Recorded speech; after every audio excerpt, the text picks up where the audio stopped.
amene timasapota mpira right? Football makamaka za ku England izi tikudziwa timu ija yotchedwa Chelsea FC and nthawi yomwe Chelsea inabeba kwambiri kunali kochi otchedwa Jose Mourinho and nthawi imeneyo Chelsea inali ndi mwini wake amene anayigula amene anayibweretsera ndalama zambirimbiri zomwe imakwanitsa kugula ma players osiyanasiyana. Mkulu amene dzina lake nayi Roman Abramovich I think, yeah, Roman Abramovich. That's the name. From dzinalo amene mukulimvera ndi la Chinese, yeah, it's like Chinese. Abramovich, yeah, like Russian, right?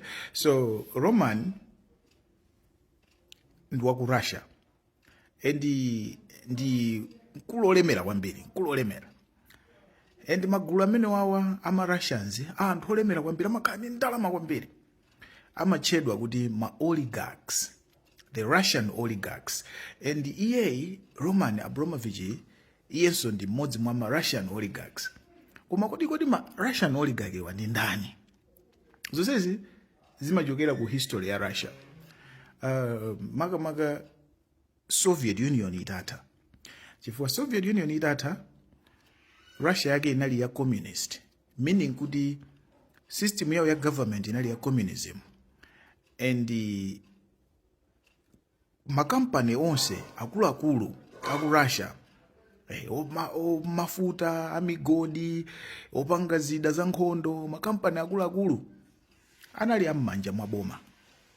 Ndiye Soviet Union ija itatha, kunabwera president wina yemwe anabwera ndi mfundo yopanga privatize makampani, kuti makampani aja chifukwa anali manja mwa boma, zinthu sizimayenda chanichani, anthu amaluza ntchito nanga si nkhondo yatha.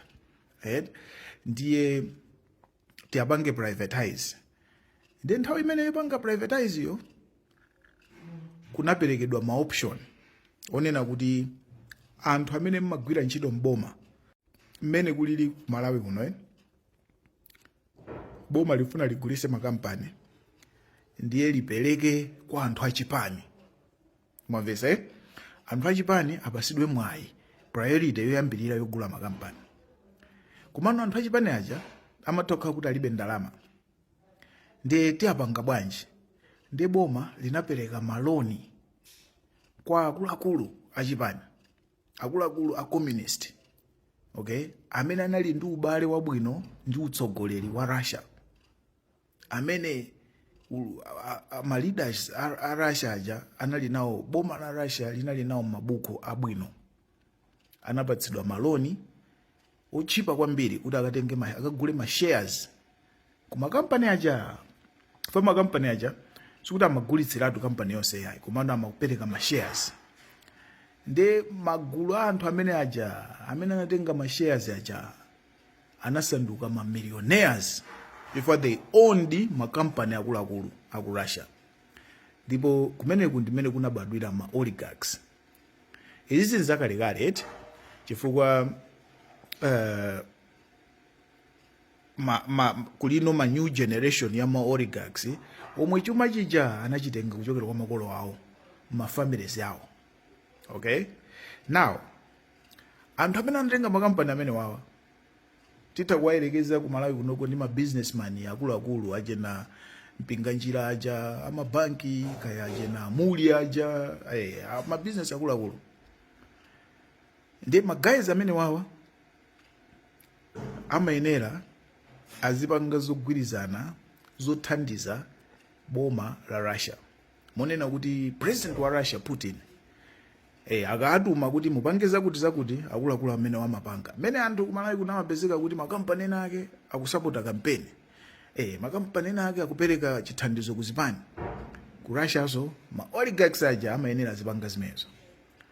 Oligarch amene adaoneke kuti iyeyo akupanga zotsutsana ndi Putin ndi Russia, Putin amatha kumudani kumulanda chuma chake.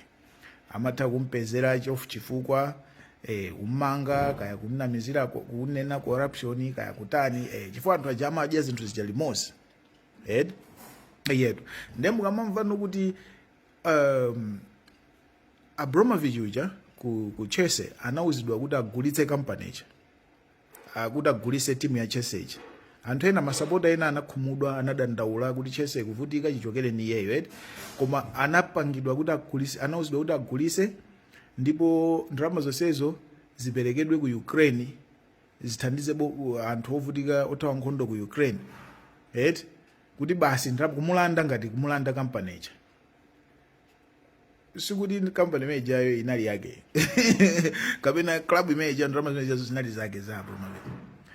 Azungu aku UK aja amadziwa choona chenicheni kuti ma oligarch onse aja ndalama zimene amayenda nazo kumapanga zonse zija mwini wake weniweni ndi big man, the big man Putin.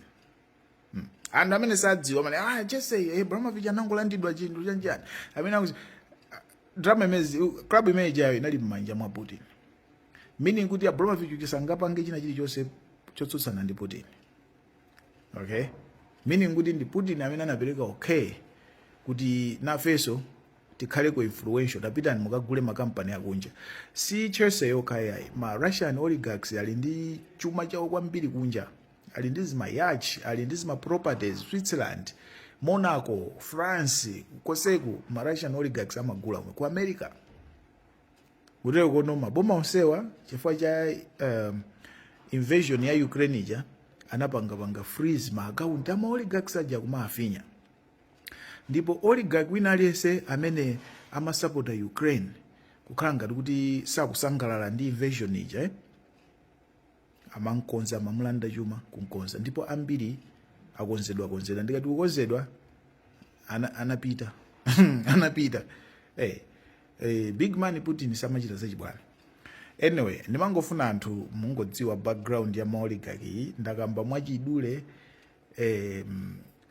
mwinaso information ina sili very accurate, komano the basic background ya oligarch ya ku Russia, kuti anabwera bwanji, chuma chawo anachipeza bwanji, ndi chifukwa chani iwo amakhala akusapota Putin ndi boma la Russia, and iwo akafuna akasiyana maganizo ndi Putin chimachitika ndi chani. Mwaona yetu panopa Abramovich koda makhala kuti sanabwerere ku Russia yani, anayesesa kuti apange mediate, ampange convince Putin asiye kupanga attack Ukraine. Abramovich anayesesa, he was not happy with the invasion, chifukwa anthu ambiri timayiwala kuti Ukraine ndi Russia ali ndi history, ndipo ndi anthu ati ndi achibale ngati ma cousins, and akuphana mpaka lero, akuphana abe daily, akuphana mpaka lero. Ambiri sanakondwe nazo mbali zonse ziwiri, sanakondwe nazo. So yeah, that's the background to the Russian oligarchs. Balawian cameras.